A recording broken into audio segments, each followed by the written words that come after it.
Hello everybody. How did I manage to be one of the first ones to get the 2021 new Rolex Explorer? This is my story. Of course, this doesn't apply to all. I live in a small city and most of the interest on Rolex are more on the easier to spot models like the GMTs, Submariners and so on. My wife and I went into our local Rolex AD without much prior purchase history. Only my wife bought a Swiss Army Mulder quartz watch around 23 years ago for me, and left the AD after buying the new 2021 Rolex Explorer reference 124270. It's weird to guess that I was lucky to be able to spend real big money for a watch, but well, this is my grail and the story. First thing I did once I learned about the release of this watch was to send an email to the AD to know if they had received the Explorer, as I truly only wanted to see how it fitted me. Actually, I was sure I would not be able to buy it, as there was more than a probable waiting list for it, and the price was a big chunk of savings. Somebody got the email and replied that they got one and I could go to see it whenever I wanted. So I did, and there I realized that the one who answered the email was the owner of the AD. He and I started to nerd chat about watches and had a real good time.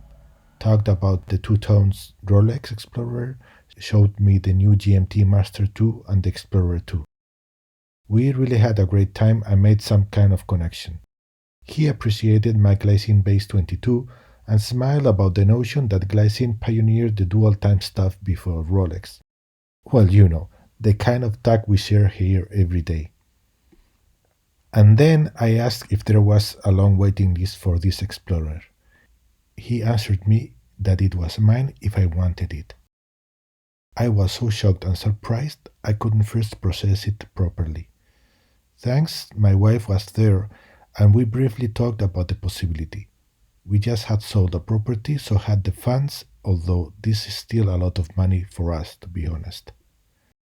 At the end, we decided to leave a down payment for the watch, and in a sincere confession, the owner told us that he would gladly keep the watch in the ID for a few days to show it to potential clients.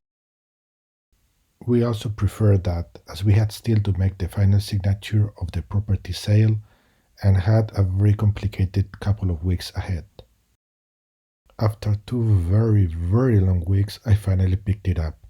The owner of the AD wasn't there, but the nice representative who attended me was very kind and I guess surprised how I got the watch for me, as there is already a long waiting list for it. In conclusion, I have been kind of lucky to have been able to spend this much money for this amazing watch, and I'm really lucky to have the wife I do. Keys here have been to be honest and humble, to show some genuine knowledge about watches, and to be able to chat with the one who really decides in the ID. I of course know that this is not always easy to repeat in other ADs, but this is just my story, and I am very happy with the watch, and this will be the one I will pass to my kids. I will soon post a long time review of the watch with the likes and dislikes, and maybe also a small exploring adventure. Meanwhile, I will try to talk about other watches and issues too. Please let me know in the comments below your experiences with Rolex and other IDs. Would love to read about them. And that is all. I hope to see you soon. Bye bye.